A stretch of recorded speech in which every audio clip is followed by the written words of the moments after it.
In the vast tapestry of the galaxy, where 1,000 civilizations rise and fall like waves upon cosmic shores, there exists a species so feared that their very name has become whispered legend. They are called the Terrans, the children of Sol, the Deathworlders who emerge from a planet that should have killed them before they ever learned to walk upright. For 3 centuries, the Galactic Coalition has told stories of these mythical beings, creatures who supposedly thrived on a world of perpetual violence, where the very air could poison most species and the weather systems could level cities. Surely, the Coalition's xenobiologists reasoned, such tales were exaggerated. No species could evolve under such impossible conditions and still develop space travel, let alone the capacity for organized warfare. But legends have a way of becoming reality when you least expect them. When the Zarathi swarm, a force that had devoured 17 star systems in as many months, set their hungry eyes on the Coalition's core worlds, the desperate alliance did something unprecedented. They sent a message into the void toward a small yellow star on the galaxy's outer rim, hoping against hope that the legends might answer. What emerged from that distant corner of space would shatter everything the galaxy thought it knew about warfare, survival, and the terrifying beauty of a species that had spent millennia perfecting the art of not just surviving, but thriving in the face of impossible odds. This is not just the story of humanity's first contact with galactic civilization. This is the story of the day the galaxy learned why Earth's children don't just fight to survive. They fight to win, no matter the cost, no matter the odds, no matter how many enemies stand before them. Some legends are born from truth, and some truths are more terrifying than any legend ever dared to be. Commander Zathera pressed her 4-fingered hand against the command console of the Coalition flagship Harmony's voice, her purple skin darkening to an almost violet shade, a sure sign of stress among her Villani people. The holographic display before her showed a nightmare that had been unfolding for months. The Zarathi advance had torn through the outer colonies like a blade through silk, leaving nothing but dead worlds and scattered debris in their wake. "Status report," she commanded, though she already knew the answer would bring no comfort. Lieutenant Korax, a reptilian saurid whose scales had lost their usual shimmer, turned from his station. "The Zarathi have broken through the Kepler defense line. 17 Coalition vessels destroyed, 8 more severely damaged and retreating. They'll reach the Centauri system within the week." Zathera's mandibles clicked in frustration. The Zarathi weren't just another aggressive species seeking territory or resources. They were a force of pure consumption, a hive mind collective that devoured everything in their path: organic matter, technology, even the metals from planetary cores. Every world they conquered added to their strength. Every ship they destroyed provided materials for more of their biomechanical monstrosities. "How many ships do we have left?" she asked, though the question felt like pressing on a wound. 43 vessels of various classes," Korax replied. "The Altarian fleet took the heaviest losses at Kepler. Admiral Thexon went down with his flagship." Around the bridge, the mixed crew of Coalition species worked in grim silence. Villani, Saurids, the crystalline quartz folk, the ethereal psions, all united in their desperation. The Coalition had been formed 2 centuries ago as a defensive alliance, bringing together dozens of species under the banner of mutual protection and prosperity. It had weathered territorial disputes, trade wars, and even the occasional pirate incursion. But nothing like this.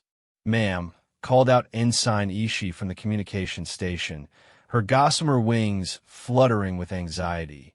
"We're receiving a priority transmission from Coalition High Command." The main screen shimmered to life, revealing the haggard features of Chancellor Vextar, the ancient scion whose psychic abilities had guided the coalition through countless crises. His usually serene expression was creased with worry, and the crystals embedded in his forehead pulsed with an erratic amber light. Commander Zephyra, Vextar's voice echoed with psychic undertones that made everyone on the bridge feel his urgency. I need you to divert from your current patrol route. We're sending you coordinates for a special mission. Sir, with respect, we need every available ship to defend the core worlds. The Zarathi will overrun us within a month at their current pace, Vextar interrupted, which is why we're attempting something that the Coalition Council voted on in emergency session, something that many consider madness. The Chancellor's image flickered as he transmitted a data packet. Zethera watched as her navigation officer's eyes widened in disbelief. Sir, these coordinates, they're for the Sol System. The Forbidden Zone. For 300 years, the Sol System had been marked as off-limits by galactic treaty.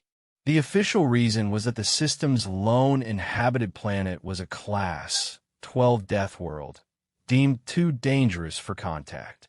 Unofficial rumors spoke of a species so violent and unpredictable that the few early exploration missions had never returned. You're asking us to make contact with the Terrans? Zethera couldn't hide her disbelief. Sir, the xenobiological reports classify them as a myth. Half the scientific community believes they're just elaborate stories created by early exploration teams to explain their failures. Vextar's expression grew even more grave. Commander, 6 months ago, I would have agreed with you. But our long-range sensors have detected consistent energy signatures from the Sol System. Signatures that suggest an advanced technological civilization. If the Terrans exist, if they're real, then we need their help. The ancient records suggest they're formidable in warfare. Korax looked up from his console, scales now a pale green. Ma'am, the automated beacon is ready to transmit. But, according to the archives, the last ship to enter Sol System was the exploration vessel Curiosity's Dream 3 centuries ago. It was never seen again. And the ship before that? Zethera asked. The heavy cruiser Persistent Inquiry, also lost with all hands. The bridge fell silent, except for the hum of life support systems and the distant rumble of the ship's engines. Zethera stared at the star chart displaying their route to Sol, a journey that would take them 5 days through hyperspace. 5 days to reach a system that might contain nothing but radiation-scorched rocks and ancient mysteries. Chancellor, she said finally, what exactly do we know about these Terrans? Not the legends, not the stories, hard facts.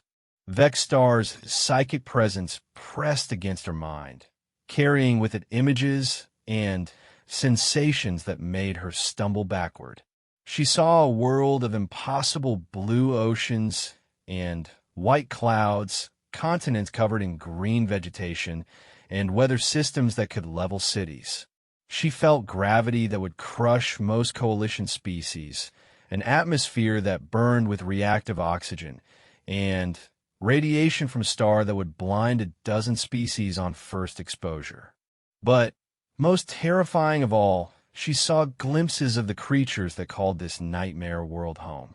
Bipedal beings with only 2 eyes, primitive sensory organs, and soft skin that offered no natural protection. Yet somehow, impossibly, they had not just survived, but had apparently thrived on their death world. The early exploration teams, Vextar continued, reported encountering beings that displayed technological capabilities despite their apparent biological limitations. They used kinetic weapons, projectile firearms that threw metal slugs at incredible velocities. Their ships were crude by our standards, but seemed to be designed for one purpose: war. Kinetic weapons? Ensign Ishii's wings fluttered in disbelief. who uses kinetic weapons in space combat. A species that learned to fight on a world where energy shields don't protect you from predators, Korax mused. Where armor has to be strong enough to stop physical attacks. Zethera studied the data package more carefully. The files contained fragmentary records from the early contact attempts, blurry images of Terran vessels that looked like flying fortresses, covered in what appeared to be armor plating and bristling with weapon ports. The ships had an aesthetic that suggested function over form, as if every design choice had been made with violence in mind. Sir, even if the Terrans exist, even if they're willing to help, we're talking about a species that has had no contact with galactic civilization for 3 centuries. They might be hostile. They might see us as invaders. They might, Vextar agreed. But, Commander, the Zarathi will reach the Coalition core worlds in 4 weeks. We've lost 17 colonies and nearly 200 ships. If we don't try something desperate, we won't have a civilization left to protect. The weight of the decision settled on Zethera's shoulders like a heavy cloak. Around her, the bridge crew waited for her response. Through the viewports, stars streamed past as the ship maintained its current course toward the Coalition fleet's rally point. She could continue on, join the desperate last stand that everyone knew would ultimately fail, or take her ship and crew into the unknown in pursuit of what might be nothing more than ancient ghost stories.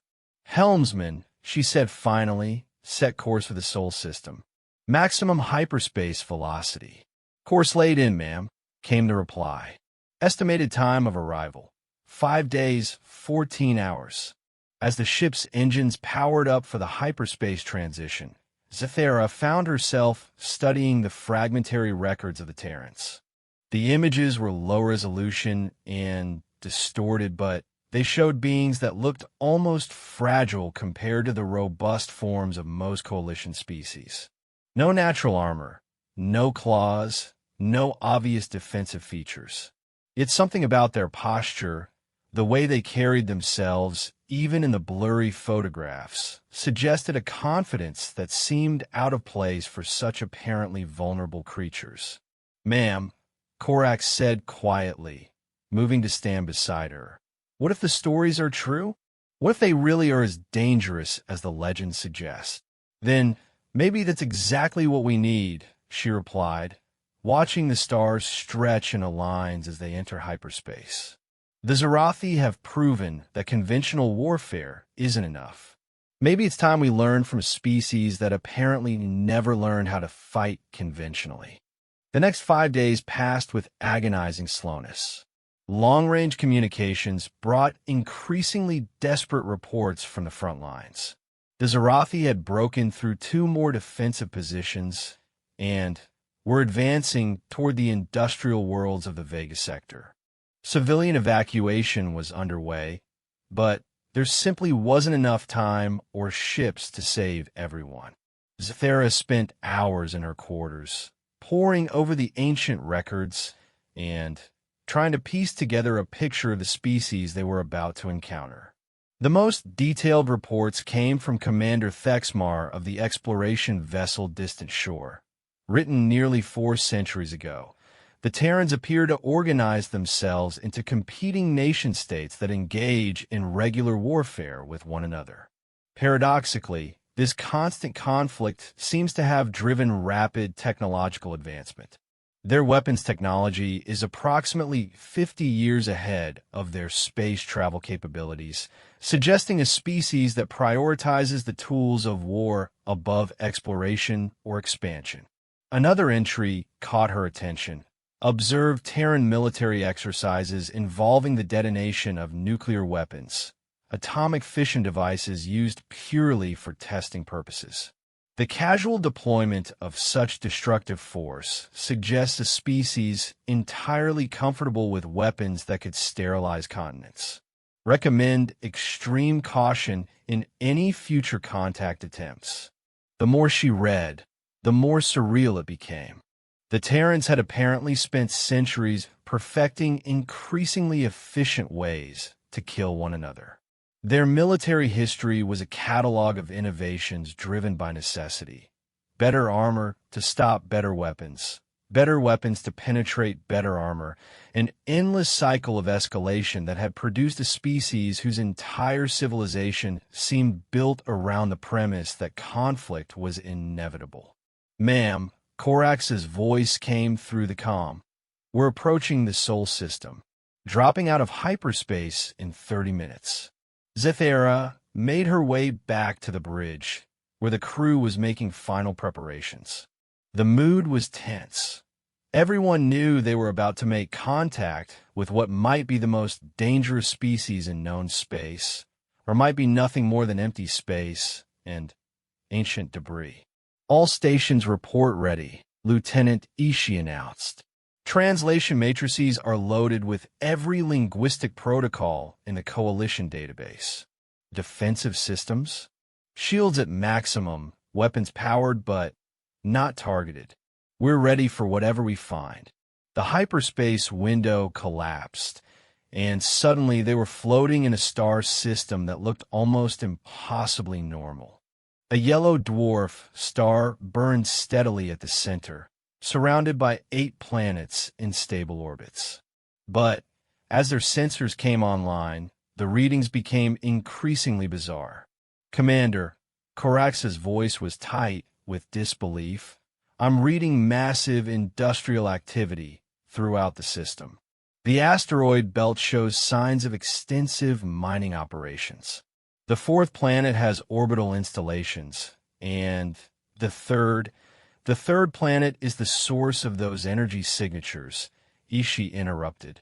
"Ma'am, I'm detecting thousands of artificial satellites in orbit around the 3rd world. Thousands.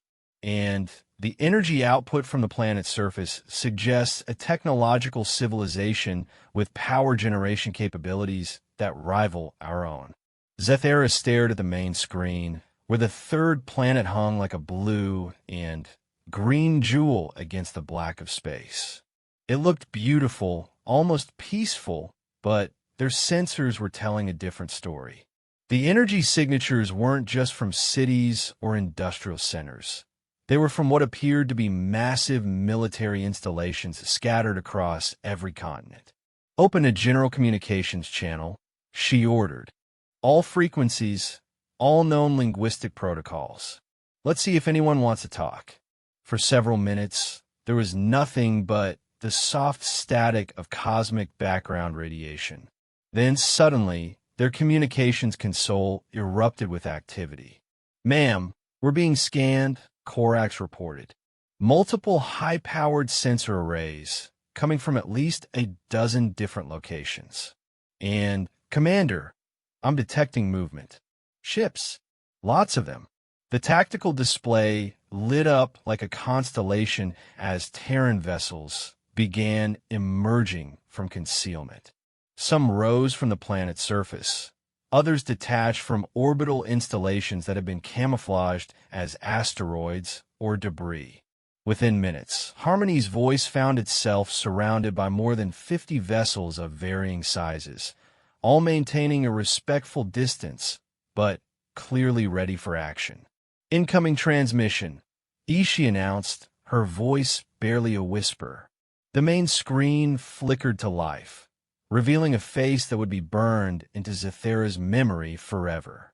The being that looked back at her was undeniably alien in its familiarity. 2 eyes, placed forward-facing like a predator, set in a face that was smooth and vulnerable-looking, but somehow radiated an intelligence that was both sharp and calculating. The being appeared to be wearing some kind of uniform, dark blue with metallic insignia, and behind him she could see what appeared to be a military command center. "Attention, unidentified vessel," the being said, its voice carrying through the translation matrix with remarkable clarity. "You have entered Earth space without authorization. I am Admiral Marcus Chun of the United Earth Defense Force. State your purpose or prepare to be fired upon." The silence on the bridge of Harmony's voice stretched for several heartbeats as Commander Zithera processed what she was seeing. The human before her, Admiral Marcus Chun, possessed an aura of controlled aggression that made her skin crawl. His dark eyes seemed to catalog every detail of her appearance, measuring her as a potential threat even as he waited for her response. "Admiral Chun," she began, forcing her voice to remain steady. "I am Commander Zithera of the Galactic Coalition ship Harmony's voice. We come seeking assistance against a threat that endangers not just our civilization, but potentially yours as well." Chin's expression didn't change, but she noticed his hands remained near what appeared to be a control console. Behind him, she could see other humans moving with the precise efficiency of a military crew under high alert. Every one of them looked like they were ready for combat at a moment's notice. "Galactic Coalition," Chin repeated as if testing the words. "Commander, our records show no authorized contact with any galactic authority for over 3 centuries. The last visitors to our system were classified as hostile after they attempted to deploy weapons against our outer defense platforms." Zethera felt a chill run down her spine. The exploration vessels that had been lost, they hadn't simply vanished. They had been destroyed, and Earth's defenders had been ready for them. "Admiral, I assure you we come in peace. We are facing an existential threat from a species called the Zarathi. They have already destroyed 17 star systems and are advancing toward our core worlds. According to our historical records, your people may possess military capabilities that could help us stop them." For the first time, Chin's expression shifted slightly. A calculating look crossed his features, and Zithera realized she was being evaluated not as a potential threat, but as a potential ally bearing valuable intelligence. "Stand down from alert status," Chun commanded to his crew, though she noticed he didn't order his weapons powered down. "Commander Zithera, you're going to transmit everything you have on these Zarathi, their capabilities, their tactics, their weaknesses if you've found any. In return, I'll consider allowing you to enter Earth space for face-to-face negotiations. Admiral, with respect, time is a critical factor. The Zarathi advance. We'll have to wait for us to determine whether you're telling the truth," Chin interrupted. "Commander, you've just appeared in our system asking for military aid against an enemy we've never encountered. From our perspective, this could be anything from a genuine request for help to an elaborate intelligence-gathering operation by a hostile power." Zethera looked around her bridge, seeing her own uncertainty reflected in the faces of her crew. The humans' caution was understandable, but they didn't have weeks to build trust through careful diplomacy. The Zarathi would reach the Coalition core worlds in less than a month. "Admiral, I'm transmitting our complete tactical database on the Zarathi," she said, gesturing to Lieutenant Ishii. "Everything we know about their ships, their weapons, their behavior patterns. Please examine the data. You'll see that this threat is real." Chin nodded to someone off-screen, and Zethera watched as his eyes unfocused slightly, apparently reading information that was being displayed directly to him through some kind of neural interface. The silence stretched for nearly 10 minutes as the human admiral reviewed 3 centuries of coalition encounters with aggressive species, culminating in the nightmare of the Zarathi advance. When Chin's eyes refocused on her, his expression had changed completely. The cold calculation was still there, but now it was directed outward toward a threat he was beginning to understand. "Jesus Christ," he muttered, using what the translation matrix identified as a religious expletive. "Commander, these Zarathi aren't just another hostile species. They're cancer. Everything they touch dies." "That's correct, Admiral. They don't seek territory or resources in any conventional sense. They simply consume. Every world they take makes them stronger. Every ship they destroy provides raw materials for their expansion. We've tried every conventional military strategy and failed because you've been fighting them like they're a conventional enemy, Chen interrupted. Commander, permission to come aboard your vessel. I want to see your tactical data in person, and I want to discuss something that your coalition probably isn't going to like hearing. Zetara azitata. Allowing a Terran aboard her ship felt like inviting a predator into her home. But the alternative was returning to coalition space empty-handed, leaving her people to face extinction. Permission granted, Admiral. We'll prepare a shuttle bay for your arrival. Negative. I'm coming over in one of our transports. Your shuttle bay won't be large enough. 20 minutes later, Zethara stood in the main cargo hold of Harmony's Voice, watching as a Terran vessel approached through the massive bay doors. The ship was unlike anything in her experience. Angular and aggressive-looking, covered in what appeared to be reactive armor plating that shifted and adjusted as she watched. The hull was dark gray, almost black, and she could see weapon ports that seemed designed for close-range combat. The transport settled onto the deck with surprising gentleness, and a boarding ramp extended. Admiral Chun emerged first, wearing what appeared to be powered armor that made him look even more imposing than he had on screen. Behind him came 4 other humans, also armored, moving with the coordinated precision of a veteran combat unit. Commander Zithara, Chun said, his voice somehow carrying clearly through the cargo bay despite the thin atmosphere. Thank you for agreeing to this meeting. Up close, the humans were even more intimidating.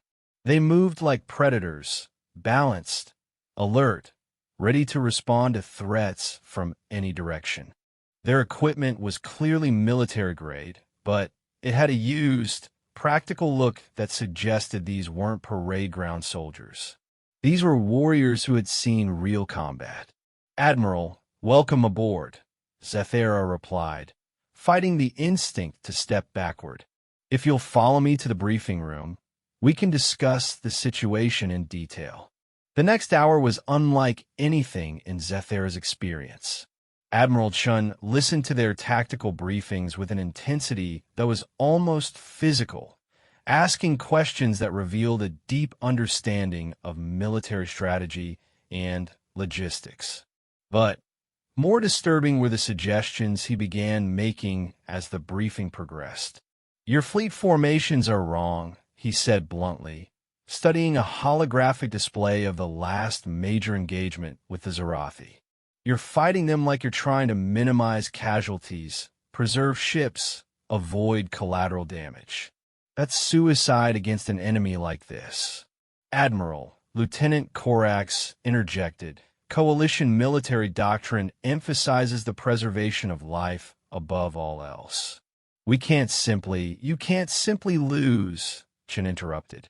Commander, show me your weapon specifications. For the next 20 minutes, Chen reviewed the Coalition's military technology with growing frustration.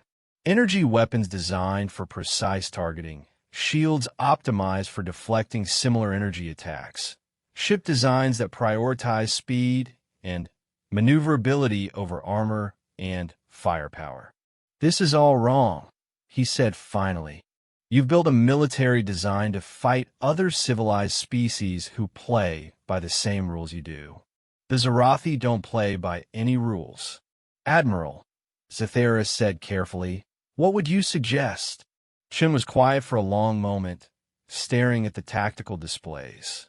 When he finally spoke, his voice carried a weight that made everyone in the room pay attention. Commander, I'm going to tell you something that's going to sound insane. Earth has been preparing for a war like this for the past 300 years. Not against the Zarathi specifically. We didn't know about them until today. But against something like them. Something that doesn't negotiate, doesn't retreat, doesn't show mercy. Preparing how? By turning our entire civilization into a weapon. Chen gestured, and one of his subordinates activated a portable holographic projector. The display that appeared showed Earth from orbit, but not the peaceful blue world Zethera had seen earlier. This view revealed the true nature of human civilization. The entire planet was armed. Massive orbital defense platforms surrounded the world in layers. The continents were covered with installations that could only be military bases.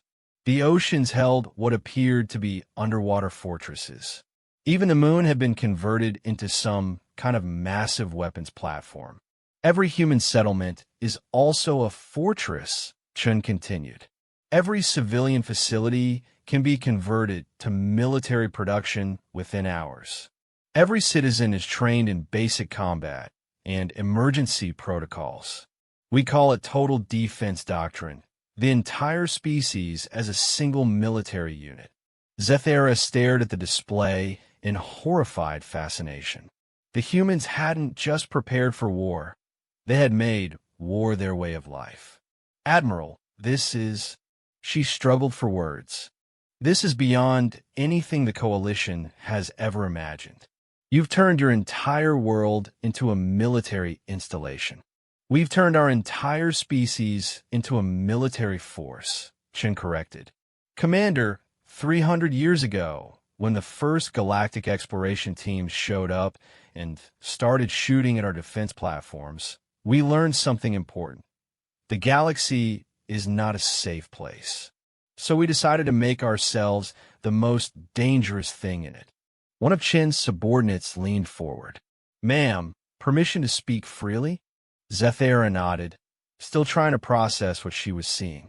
Commander, we've been monitoring Coalition communications for decades. We know about your wars, your territorial disputes, your diplomatic crises. From our perspective, you people have been playing at warfare. The Zarathi are the first enemy you've encountered that actually wants to destroy you completely. And you think you can stop them?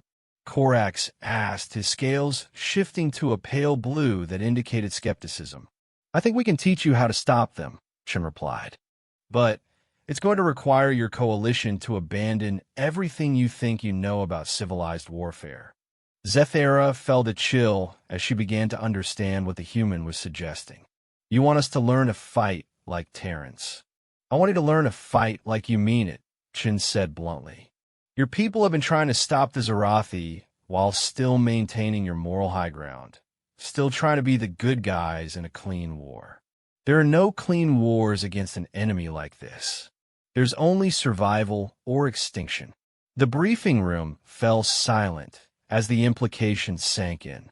Around the table, Coalition officers struggled with concepts that went against everything their civilizations had taught them about proper conduct in warfare. Admiral, Zethera said finally, what exactly are you proposing?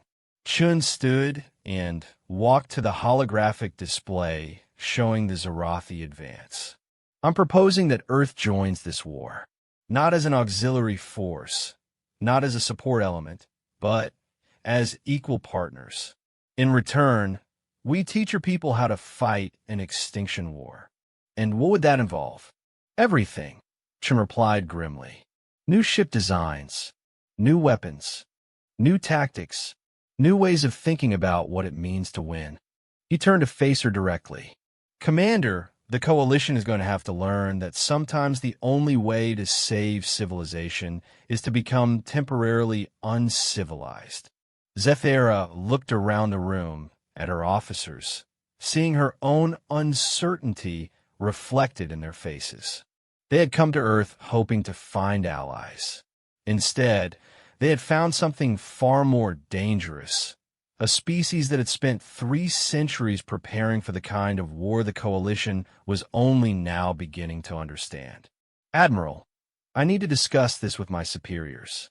The Coalition Council will need to vote on any formal alliance. How long will that take? Chen asked. At least 2 weeks for a full parliamentary debate. You don't have 2 weeks.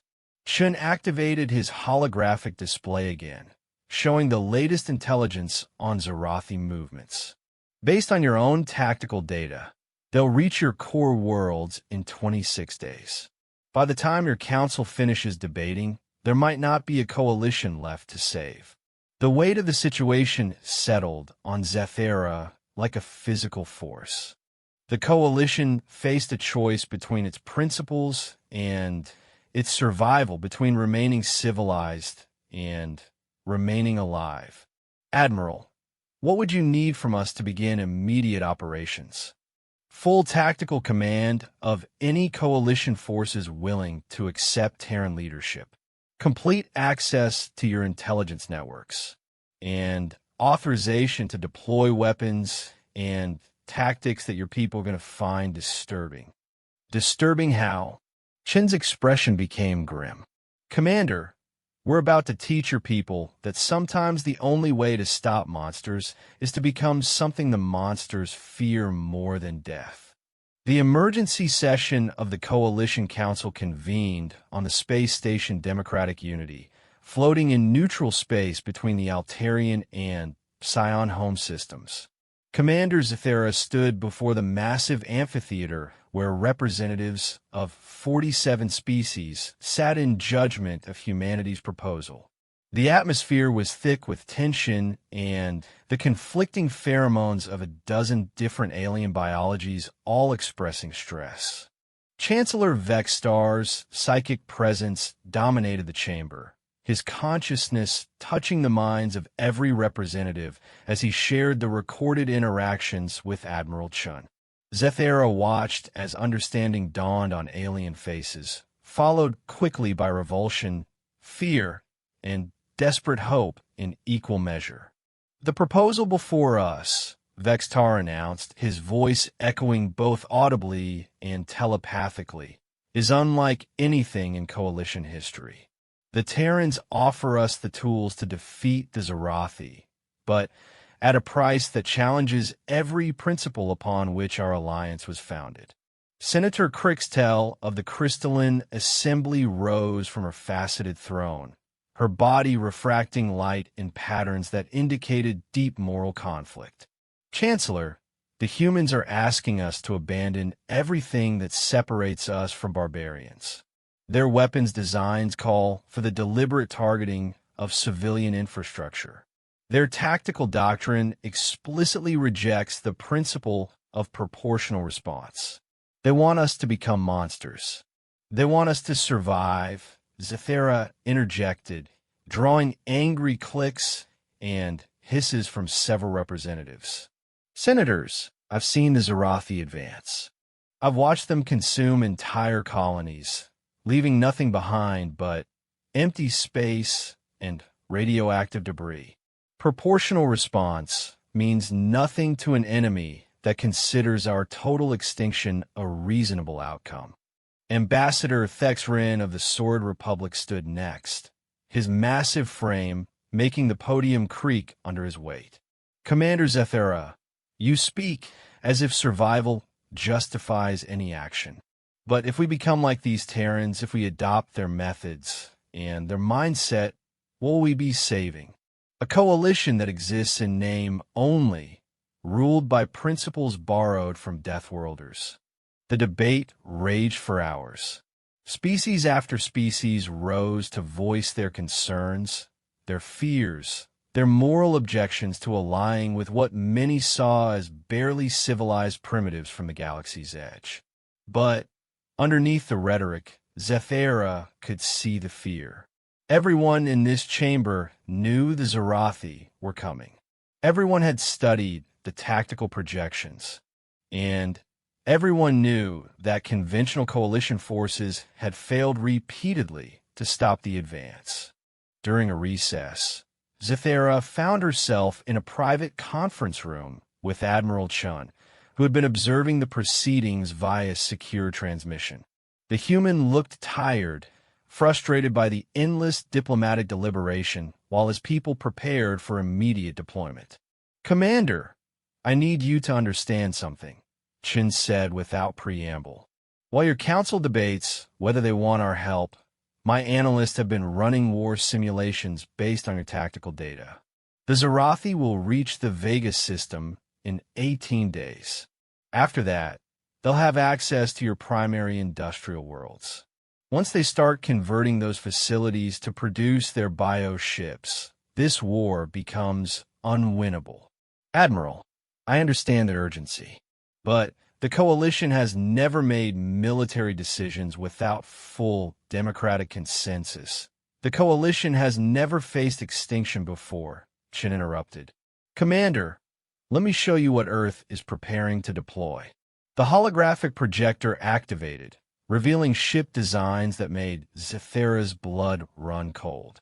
Massive vessels that looked more like mobile fortresses than spacecraft, bristling with weapons she couldn't identify. But more disturbing were the tactical symbols indicating their intended use. These are planet killers, she whispered. These are problem solvers, Chun corrected grimly. Commander, the Zarathi convert every world they capture into a breeding ground for more of their forces. Standard coalition doctrine would require us to attempt to retake those worlds, to save whatever indigenous life might remain. That's tactically impossible and strategically suicidal. So you destroy them instead. So we deny them to the enemy. Every world the Zarathi hold becomes a resource base they use to build more ships, breed more soldiers, expand their war machine, cut off their supply lines, eliminate their production capacity, and suddenly they're fighting with finite resources instead of an endless conveyor belt of reinforcements. Zethera stared at the tactical display, trying to comprehend the scale of destruction Shan was proposing. Admiral, you're talking about genocide on a galactic scale. The sterilization of entire star systems. I'm talking about surgery, Chen replied coldly. Remove the infected tissue before it spreads to kill the patient.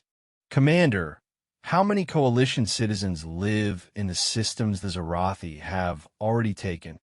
None. They don't take prisoners. They don't establish occupation zones. They just consume everything. Exactly. So when we destroy those systems, we're not killing coalition citizens. We're destroying Zarathi infrastructure and preventing them from using those resources against us. Chen's expression softened slightly. Commander, I know this seems barbaric by coalition standards, but your people are thinking like prey animals being hunted by predators. Prey animals try to hide, try to run, try to find safe places. Predators don't stop hunting because their prey finds a good hiding spot. And your solution is to become a bigger predator. My solution is to become something the Zarathi have never encountered before, an enemy that's more ruthless than they are. They're used to facing civilized opponents who fight with restraint, who worry about collateral damage, who hesitate to use their most effective weapons because those weapons seem immoral. They've never faced an enemy that considers their complete extinction a moral imperative. The door chimed, and Lieutenant Korax entered with an urgency that suggested bad news. Commander, we're receiving reports from the front lines. The Zarathi have broken through the Vega outer defenses. Admiral Thexun's replacement, Admiral Kektar, is requesting immediate reinforcement. Chen was on his feet instantly. How many ships does he have? 37, mostly light cruisers and frigates. The Zarathi force is estimated at over 200 vessels. He's dead, Chen said bluntly. Commander, that entire fleet is going to be destroyed within the next 6 hours. The Zarathi will consume the wreckage, analyze your technology, and use it to build better versions of their own ships. Zethera felt the familiar weight of command decisions settling on her shoulders. Outside, the Coalition Council continued their debate about the morality of accepting Terran assistance. Meanwhile, another Coalition fleet was about to be annihilated, bringing the enemy one step closer to the core worlds. Admiral, what would you do? In Admiral Kektar's position, I would have evacuated the system and destroyed everything of value before the Zarathi arrived. No infrastructure, no resources, no tactical intelligence for them to harvest. And the civilians would have been evacuated first, obviously. Commander, we're not monsters, despite what your council seems to think. But we're also not naive enough to leave weapons and resources where our enemies can claim them. The communication console chimed with an incoming priority message. Zethera recognized the voice of Admiral Kektar himself, transmitted across dozens of light years in real time through the Coalition's quantum communication network. Any Coalition vessels, this is Admiral Kektar. We are under attack by massive Zarathi forces. They're using new ship designs, incorporating technology that appears to be based on captured Coalition vessels. Request immediate assistance from any available units. The transmission dissolved into static as the quantum link was severed. In the silence that followed, Zethera could hear the distant sound of the council debate through the station's bulkheads. Dozens of species arguing about principles while their defenders died. Commander, Chun said quietly, I need to ask you a direct question, and I need an honest answer. Do you want to save the Coalition, or do you want to preserve your moral purity? The question hit her like a physical blow. She looked at Chen's face, seeing something there that she was beginning to recognize, the expression of someone who had made terrible choices and learned to live with them. I want to save my people, she said finally. Then, help me convince your council that sometimes saving people requires doing things that haunt you for the rest of your life. They returned to the council chamber to find the debate reaching a crescendo. Representative after representative rose to voice objections to the Terran proposal, citing everything from religious objections to practical concerns about post-war reconstruction. But underneath the rhetoric, Zethera could see the fear growing as reports from the front lines painted an increasingly desperate picture. Honored representatives, she said, taking the central podium, while we debate the morality of Admiral Chen's proposal, the Zarathi have destroyed another Coalition fleet. Admiral Kektar and his 37 ships are gone. The enemy is now within striking distance of the Vega industrial systems. The chamber fell silent as the implications sank in. The loss of Vega would cripple Coalition ship production and leave the core worlds essentially defenseless. Commander Zethera, Senator Crixtel said, her crystalline form dimming with sorrow, we all understand the gravity of the situation. But accepting the Terran proposal means authorizing the use of weapons that could sterilize entire systems. It means adopting tactics that deliberately target civilian infrastructure. How do we justify such actions? By remembering that the alternative is extinction. Chen's voice cut across the chamber as his holographic image appeared beside Zethera. Senator, with respect, you're debating philosophy while your civilization burns. The Zarathi don't care about your moral principles. They don't negotiate, they don't show mercy, and they don't stop until everything is dead. Admiral Chun, Ambassador Thexrin rumbled, your species may be comfortable with genocide, but the Coalition was founded on different principles. Your principles are going to get everyone killed. Chun interrupted. Ambassador, let me share something with you. Earth has fought 3 major extinction wars in the past 3 centuries. Not wars for territory or resources. Wars against species that wanted to erase humanity from existence. We learned something important from those conflicts. When facing an extinction threat, there is no such thing as excessive force. The chamber erupted in chaos as representatives argued, pleaded, and threatened. Some species threatened to withdraw from the Coalition if the Terran proposal was accepted. Others warned that rejection would lead to immediate surrender to the Zarathi. Through it all, Chancellor Vextar remained silent, his psychic presence probing the minds of every representative, weighing their fears and hopes against the cold mathematics of survival. Finally, the Chancellor rose from his seat, and his psychic command for silence was impossible to ignore. "The motion before us," Vextar announced, "is not whether to accept the Terran proposal. The motion is whether the coalition will survive the next 30 days. His consciousness touched every mind in the chamber, sharing tactical projections, casualty estimates, and the terrifying certainty of Zarathi victory under current conditions.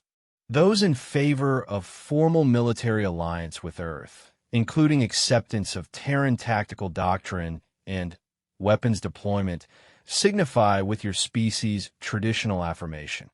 The vote was close, 25 in favor, 22 opposed. But it was enough. Admiral Chun, Vextar said, "The coalition formally requests Earth's military assistance against the Zarathi threat.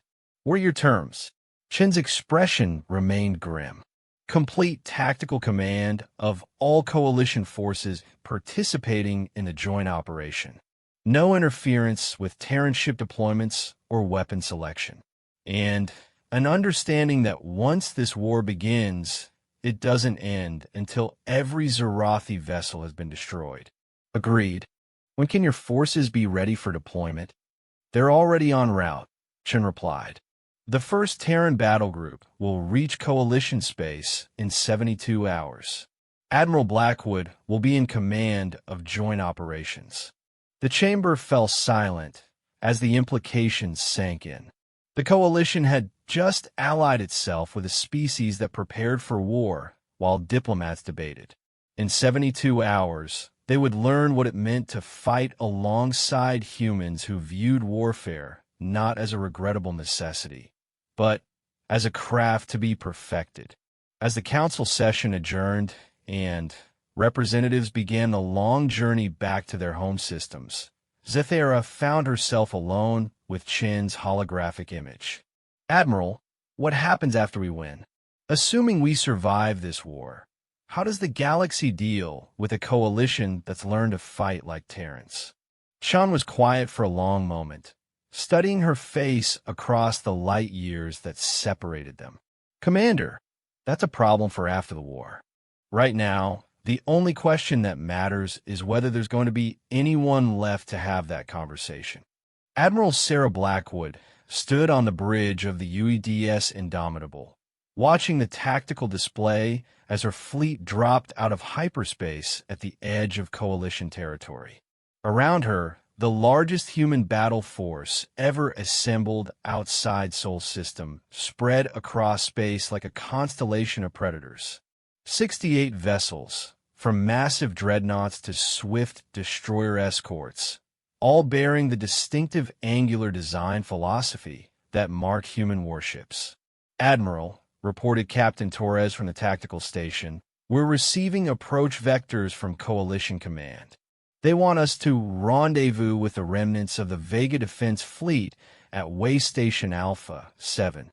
Blackwood studied the intelligence reports that had been transmitted during their journey from Earth. The Zarathi advance had accelerated beyond all projections. 3 more star systems had fallen in the past week, and long-range sensors indicated massive Zarathi fleet concentrations preparing for a final push toward the Coalition core worlds. "What's left of the Vega fleet?" she asked. 14 ships, mostly damaged. The Zarathi hit them harder than expected. New bioships using adapted Coalition technology. The enemy is learning from every engagement. That was the problem with the Zarathi that Coalition tacticians had failed to grasp.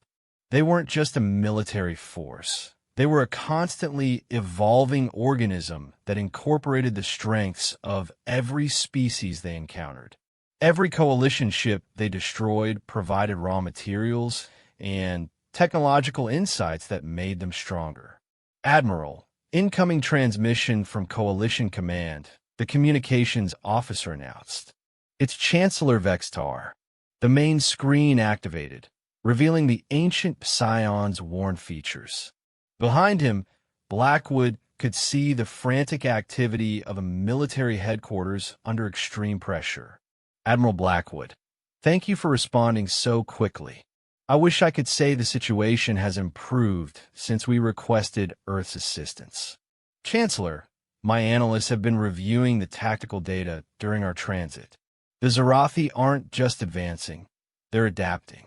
Every engagement teaches them something new about coalition capabilities. That's correct. Our latest intelligence suggests they've developed countermeasures for our energy weapons and shield technology. Admiral Kektar's replacement, Admiral Yiltar, reports that standard coalition vessels are now essentially ineffective against Zarathi bioships. Blackwood nodded grimly. That's why we're here, Chancellor. Human weapons weren't developed to fight other technological species. They were developed to fight anything. Over the next 18 hours, Blackwood's fleet moved through coalition space toward the front lines, and the human admiral got her first close look at the alien civilization Earth had agreed to defend. What she saw was both impressive and frustrating. Coalition ships were elegant, efficient designs optimized for their specific roles. The crews were well-trained professionals from dozens of species working together with remarkable coordination. But everything about their military doctrine spoke of a civilization that had never faced a true existential threat. Admiral, Captain Torres reported as they approached the rally point, "I'm analyzing the coalition tactical formations. These people have been fighting like they're in a chess match." "How so?" "Every move is calculated to minimize losses, preserve assets, maintain strategic reserves. They're trying to win a war of attrition against an enemy that grows stronger with every battle." Blackwood studied the tactical displays showing recent Zarathi engagements. The pattern was clear. Coalition forces would engage the enemy, inflict casualties, then withdraw to preserve their remaining ships. Meanwhile, the Zarathi would consume the battlefield debris, analyze captured technology, and adapt their forces for the next encounter. They've been feeding information to the enemy every time they retreat, she realized. The Zarathi know more about coalition capabilities than the coalition knows about Zarathi capabilities. The rendezvous with the coalition remnant fleet was a sobering experience. Admiral Yiltar, a tall, graceful being from the Altarian Republic, met Blackwood aboard the coalition flagship Harmonious Dawn. The ship showed clear signs of recent combat. Hull plating scored by weapons that left distinctive organic-looking damage patterns. "Admiral Blackwood," Yiltar said through a translation matrix that struggled with human vocal patterns, "I confess I am uncertain how to proceed. Your forces are unlike anything in our tactical databases." "That's the point, Admiral. The Zarathi have adapted to fight coalition ships because they understand coalition tactics. They've never encountered human weapons or human thinking." "And what is distinctive about human thinking?" Blackwood gestured to a tactical hologram showing the approaching Zarathi forces. "Coalition doctrine emphasizes preserving your own forces while inflicting damage on the enemy. Human doctrine emphasizes destroying the enemy regardless of cost to your own forces." Yiltar's expression, as much as Blackwood could read alien body language, suggested confusion. "Admiral, that approach would result in massive casualties among your own forces.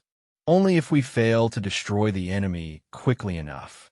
"Admiral, show me your latest intelligence on Zarathi force concentrations." The next several hours were spent in detailed tactical planning, and Blackwood found herself repeatedly frustrated by coalition assumptions about proper military conduct. The aliens insisted on developing plans that included civilian evacuation protocols, surrender procedures for damaged ships, and provisions for post-battle rescue operations. "Admiral Yiltar," she said finally, "you're still thinking like you're fighting another coalition species. The Zarathi don't take prisoners, they don't negotiate, and they don't respect surrender.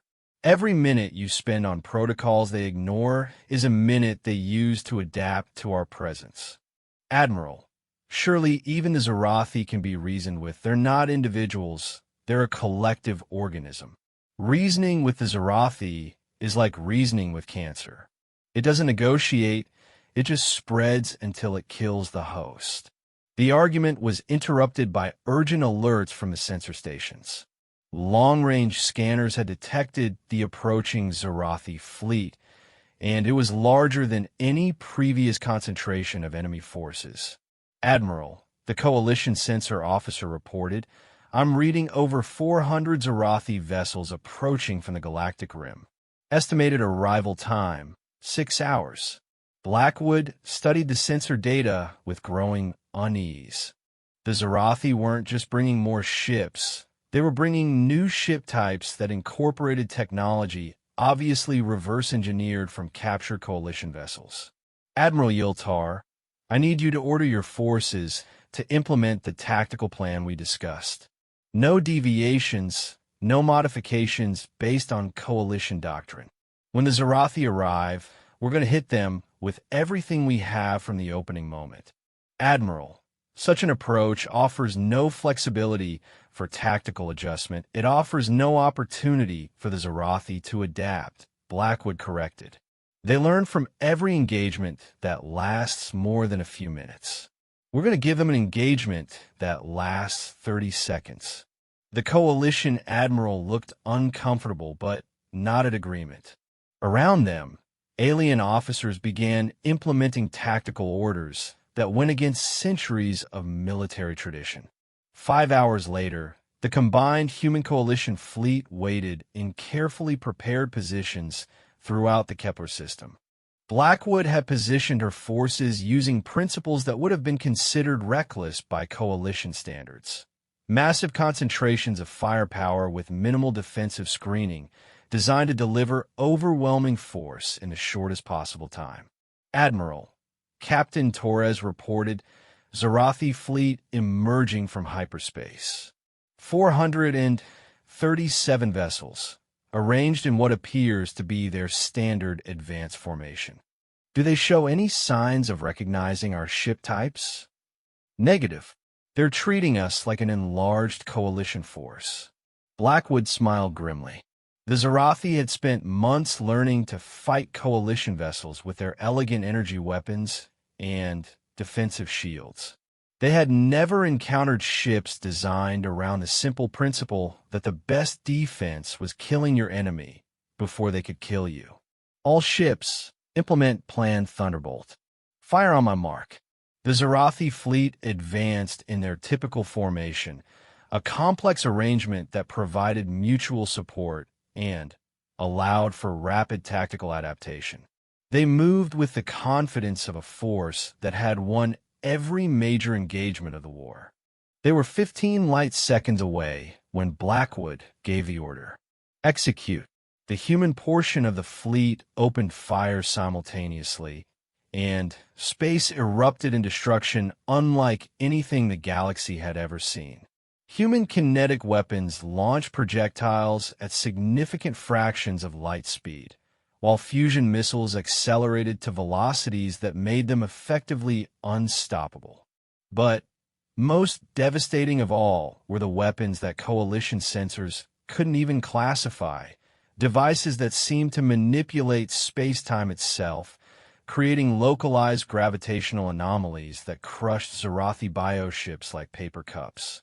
The first salvo lasted exactly 47 seconds and destroyed over half the Zarathi fleet. Admiral, the coalition tactical officer, stammered, "What were those weapons?" "Our sensors can't." "Classified," Blackwood replied curtly. "All ships advance to engagement range. Implement close-quarters battle protocols." What followed was unlike any battle in recorded galactic history. The remaining Zarathi forces, reduced to roughly 200 ships, found themselves facing an enemy that fought with principles they couldn't understand or adapt to. Human vessels closed to ranges where energy weapons became ineffective, using armor that could withstand direct hits from Zarathi bioweapons while delivering return fire that literally vaporized enemy ships. Admiral Yiltar, Blackwood called over the communication link. Bring your forces in behind us. Target any Zarathi ships that try to disengage. Don't let anything escape. Admiral, some of those ships appear to be attempting to surrender. The Zarathi don't surrender. They're trying to gather intelligence on our weapons. Destroy anything that moves. The battle lasted 6 hours, but the outcome was never in doubt after the first salvo. When the last Zarathi bioship was destroyed, the combined fleet found itself alone in space, except for the expanding clouds of debris that had once been the most feared military force in the galaxy. Casualty report, Blackwood ordered. 3 human vessels with moderate damage, 7 coalition ships requiring repair. No total losses on our side. Admiral Yiltar's image appeared on the communication screen, his expression somewhere between amazement and horror. Admiral Blackwood, in 6 hours you accomplished what the Coalition has been unable to do in 8 months. How is this possible? Because we didn't try to fight them fairly, Blackwood replied. Admiral, the Coalition has been treating this like a war between civilized opponents. We treated it like an extermination operation. And now, Blackwood studied the tactical displays showing Zarathi-held systems throughout Coalition space. Now we take back everything they've stolen, and we make sure they can never threaten anyone again. Over the following weeks, the combined human Coalition fleet moved through space like an avenging storm. System after system fell to human tactics that treated the Zarathi not as an enemy to be defeated, but as a disease to be eliminated. Planets that had been converted into Zarathi breeding grounds were subjected to weapons that sterilized entire continents. Space installations were destroyed so thoroughly that not even debris remained. The Coalition officers serving alongside human forces struggled with the scope of destruction being unleashed. But they couldn't argue with the results. For the first time since the war began, the Zarathi were retreating. Admiral, Captain Torres reported as they approached what long-range sensors indicated was the primary Zarathi staging area. We're detecting massive enemy concentrations in the Zeta Reticuli system, possibly their main fleet base. Blackwood studied the sensor data with professional interest. The Zarathi had converted the system's asteroid belt into a massive shipyard, producing new bioships at an alarming rate. At the current production rate, they would replace their losses within months. Admiral Yiltar, she called over the communication link, I need you to evacuate all Coalition personnel to minimum safe distance. Admiral, what are you planning? I'm planning to make sure the Zarathi never rebuild their fleet. What Blackwood implemented in the Zeta Reticuli system will be classified for decades afterward. Human weapons that have been held in reserve throughout the war were finally deployed, devices that could destabilize stars, collapse spatial dimensions, turn entire star systems into uninhabitable wastes. When the operation was complete, the Zeta Reticuli system simply no longer existed. Where once there had been a star and 7 planets, there was now only empty space and a gravitational anomaly that would puzzle astrophysicists for generations. Admiral Yiltar's voice carried across the communication link, barely above a whisper. What have you done? What was necessary? Blackwood replied, watching the last traces of Zarathi civilization vanish into quantum foam. Admiral, the Zarathi aren't coming back. Ever. The war was over. But as the combined fleet began the long journey back to Coalition space, both human and alien officers were left to contemplate what they had become in the process of saving civilization. They had won, but the victory had required them to become something that would haunt the galaxy's nightmares for centuries to come. /6 months after the Battle of Zeta Reticuli, Commander Zethera stood in the observation deck of Harmony's Voice, watching the reconstruction efforts on New Altair. The planet had been one of the first worlds liberated from Zarathi occupation, and the scars were still visible from orbit. Vast areas where bio-industrial complexes had been sterilized by human weapons remained as empty wastelands, slowly being reclaimed by coalition terraforming teams. The war was over, but peace had brought its own challenges. Commander, Lieutenant Korax approached with the latest diplomatic reports, his scales showing the deep blue of exhaustion. The Senate sessions are getting worse. The Crystalline Assembly is threatening to withdraw from the coalition entirely unless humans are restricted to their own space. Zethera accepted the datapad with a heavy heart. She had expected this, but the reality was still depressing. The coalition that had begged for human help was now struggling to cope with the consequences of receiving it. The core problem was simple. Humans had saved galactic civilization by demonstrating capabilities that terrified their allies. Every coalition species now knew that humanity possessed weapons that could eliminate star systems, tactics that treated civilian casualties as acceptable losses, and a military philosophy that viewed total annihilation of enemies as a reasonable goal. "What's the current composition of the Senate?" she asked. 31 species supporting continued alliance with Earth, 19 calling for immediate expulsion of human forces, and 12 abstaining pending further study. Korax's expression was grim. "Ma'am, the abstainers are mostly species whose homeworlds were directly threatened by the Zarathi. They're torn between gratitude and fear." Through the observation ports, Zethera could see a human patrol vessel moving through the system, one of dozens that now maintained regular sweeps of former Zarathi territory. The ships looked different from the warships that had fought in the Great Battle 6 months ago. These were smaller, more elegant designs that seemed designed for exploration and peacekeeping rather than total warfare. But Zethera knew the truth. Every human vessel, no matter how peaceful it appeared, carried weapons that could sterilize planets. The humans had learned to disguise their nature, but they hadn't changed it. Any word from Earth Command about the Senate debates? Admiral Chun transmitted a message yesterday. He says humanity is prepared to accept whatever decision the coalition makes regarding continued military cooperation. That's diplomatic of him. "Ma'am, there's something else. Intelligence reports indicate that several coalition species have been attempting to reverse engineer captured human weapons technology." Zethera felt a chill run down her spine. She had feared this would happen. The coalition had been exposed to human military capabilities, and now individual species wanted those capabilities for themselves.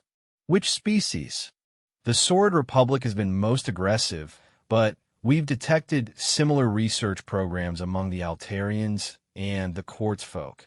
They're not having much success. Human technology appears to be based on scientific principles that other species find difficult to accept. That was a delicate way of putting it. Human weapons worked because humans were willing to use technologies that other species considered abhorrent. Kinetic weapons that created massive collateral damage. Fusion devices designed to maximize radiation output. Gravitational manipulators that could destabilize entire solar systems. "Commander," Korax continued, "there's a personal message for you from Admiral Chun. He's requesting a private meeting." 2 hours later, Zethera found herself in a secure conference room, speaking with Admiral Chun via quantum-encrypted communication. The human looked older than she remembered, as if the weight of the war had aged him beyond its mere 6-month duration. "Commander Zethera, thank you for taking the time to speak with me. I wanted to discuss the current political situation before it gets out of hand. Admiral, I have to tell you that support for continued human presence in coalition space is declining. Many species are concerned about the long-term implications of alliance with Earth. Chen nodded slowly. We expected this. Commander, I need you to understand something about human nature. We don't conquer for the sake of conquering. We don't seek to dominate other species because we enjoy domination. But we also don't apologize for being effective at warfare. Admiral, the Senate is debating whether humanity represents a greater threat to galactic peace than the Zarathi ever did. An interesting question, Chen replied. Commander, how many coalition citizens did humanity kill during the war? Zethara paused, realizing she knew the answer immediately. None. Human weapons were only used against Zarathi forces and Zarathi-occupied territory. And how many coalition worlds did we demand as payment for our assistance? None. How many coalition governments did we overthrow or attempt to influence? None. Zethara began to see where Chan was leading the conversation. Commander, the coalition is afraid of us because we demonstrated capabilities they didn't know existed. But we've never used those capabilities against coalition citizens, and we've never demanded political concessions in exchange for our assistance. But, Admiral, the potential for abuse exists with any powerful military force, Chen interrupted. Commander, the coalition has been protected by its own weakness for centuries. You've never had to contemplate what happens when someone develops capabilities that could threaten your entire civilization, because everyone in your alliance was roughly equal in power. Chen's image leaned forward, his expression becoming more intense. But that equality was an illusion. It only existed because you were all limited by the same assumptions about what constitutes acceptable military force. The Zarathi shattered those assumptions. They showed you what happens when someone plays by different rules. And now the coalition is afraid that humanity plays by even more dangerous rules. We do, Chen admitted bluntly. Commander, humans spent 3 centuries preparing for wars against enemies that wouldn't follow galactic conventions. We developed weapons and tactics that other species find morally abhorrent. But here's what your Senate needs to understand. We only use those capabilities against enemies who threaten our survival or the survival of our allies. Zethara studied Chen's face, trying to read the emotions behind his words. Admiral, how does the coalition know that humanity won't decide we're a threat that needs to be eliminated? Because if we wanted you eliminated, you would already be gone, Chen replied matter-of-factly. Commander, the weapons we used against the Zarathi were our least destructive options. We have capabilities that make stellar engineering look like children's toys. If humanity wanted to conquer the galaxy, the war would have lasted days, not months. The brutally honest answer was somehow reassuring and terrifying at the same time. Zethara realized that humanity had been showing restraint throughout the entire conflict, using only the minimum force necessary to achieve victory. Admiral, what does humanity want from continued alliance with the coalition? Chen was quiet for a moment, considering his answer. Trade partners, scientific cooperation, cultural exchange, and, most importantly, allies who understand that sometimes civilization can only be preserved through the application of uncivilized force. You want the coalition to become more like humanity. I want the coalition to survive the next time someone like the Zarathi shows up, Chen corrected. Commander, this galaxy contains threats you haven't imagined yet. The Zarathi were just the first crisis that exposed the limitations of coalition military doctrine. There will be others. And when those threats appear, you want us to be able to fight them using human methods. I want you to be able to fight them effectively, regardless of the methods required. Over the following weeks, the political crisis in the coalition continued to escalate. Species after species demanded restrictions on human military presence, limitations on human weapons development, and guarantees that Earth would never use its superior capabilities against coalition members. The humans, for their part, made no threats and issued no ultimatums. They simply continued their patrol operations, maintained their bases in former Zarathi territory, and waited for the coalition to decide what kind of relationship it wanted. The crisis came to a head when the Sword Republic announced that it had successfully reverse-engineered human kinetic weapons and was beginning production of defensive systems based on human technology. Within hours, 3 other species announced similar programs, and suddenly, the galaxy was facing an arms race that could destabilize the entire political structure of the coalition. Commander Zithra, Chancellor Vexstar's voice carried across the quantum communication link with obvious strain. I need you to arrange an immediate meeting with Admiral Chen. The situation is becoming unmanageable. The meeting took place aboard the human flagship Indomitable, now orbiting the coalition capital world. Zethera found herself in a conference room with representatives from a dozen coalition species, all facing Admiral Chen and a small delegation of human officers. Admiral, Chancellor Vextar began, several coalition species have announced weapons development programs based on captured human technology. We need your assistance in managing the situation before it leads to internal warfare. Chen's expression remained neutral. Chancellor, human technology was never classified or restricted during our joint operations. Any coalition species that observed our weapons in action had the opportunity to study them. But surely you understand the dangers of proliferation. I understand the dangers of incompetent proliferation, Chen interrupted. Chancellor, the species attempting to reverse-engineer human weapons don't understand the underlying principles. They're trying to copy the effects without understanding the physics. The results are going to be catastrophic. Senator Crixtel of the Crystalline Assembly spoke up, her faceted form refracting light in patterns of agitation. Admiral, are you threatening to intervene if coalition species develop their own advanced weapons? I'm stating that physics doesn't care about politics, Chen replied. Senator, human weapons work because we've spent centuries learning to control forces that can easily get out of hand.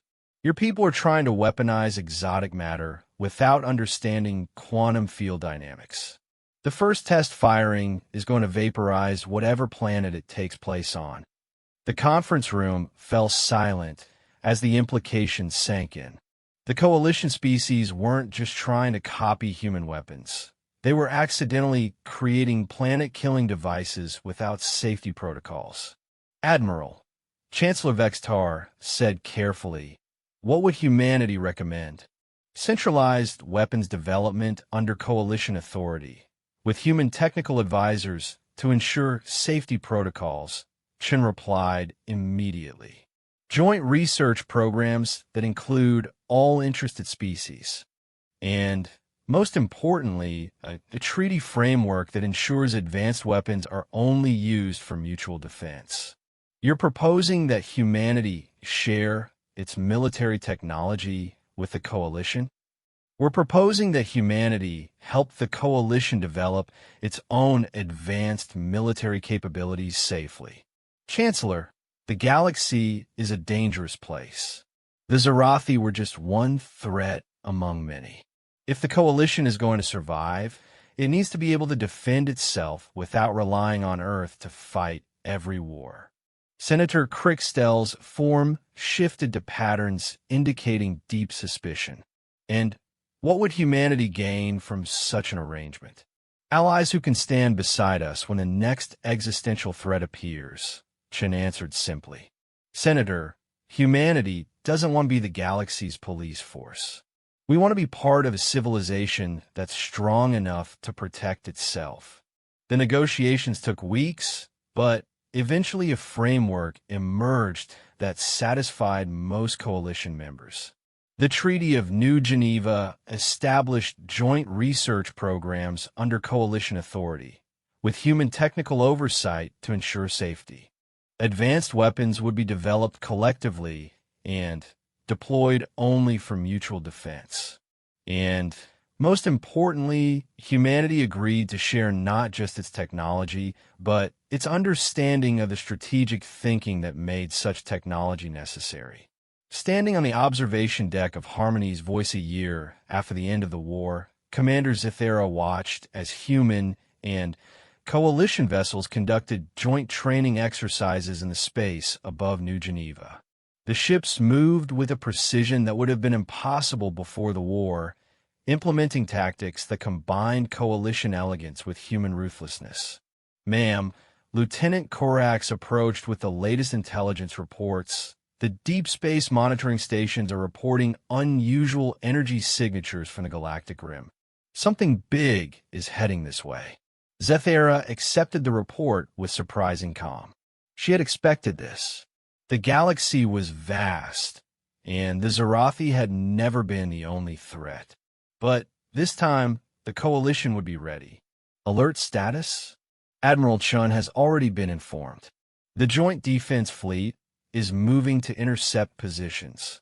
Through the viewports, Zethera could see the response beginning. Human and coalition vessels moving with coordinated purpose, carrying weapons that neither species could have developed alone. They moved like a single organism, united by shared purpose and mutual understanding.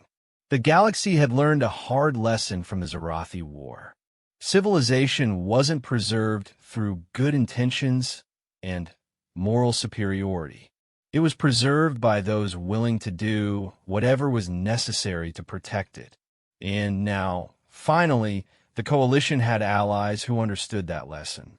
As the combined fleet moved toward the unknown threat emerging from deep space, Zithera felt something she hadn't experienced since before the war began.